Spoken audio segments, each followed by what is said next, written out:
Good morning. In our first reading today, we encounter the prophet Hosea, and he is in most of our first readings throughout this time. The character Hosea is quite an interesting one because he is very obedient to the will of God. And one of the first instructions he receives from God is to go and marry a prostitute. Now, a prostitute in those days was usually a young girl who sacrificed her virginity to the god Baal. So therefore, not only was he marrying a prostitute, but he was marrying someone who came from a foreign religion, and someone had different lines of worship. And within the book of Hosea, we see great difficulties and challenges that Hosea experienced, such as God was experiencing with Israel at the time.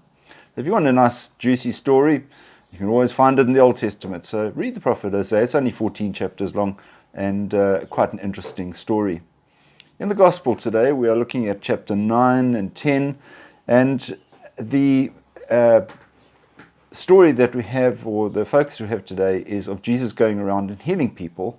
And he came to a place where he was teaching in the synagogue, and people came to him with all sorts of diseases and illnesses asking to be cured.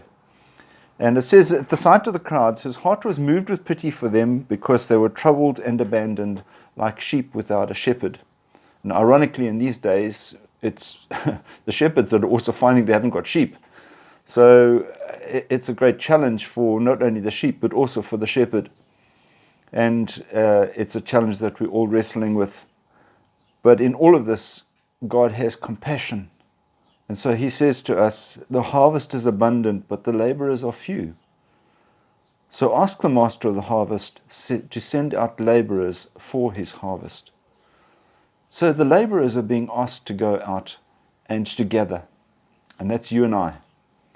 We need to be out there gathering and bringing people back to God, even in these difficult times.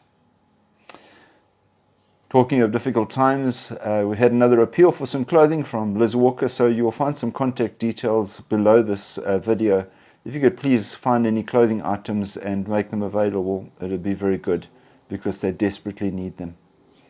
May God bless you today. May God keep you safe. Stay indoors. We'll see you again. God bless.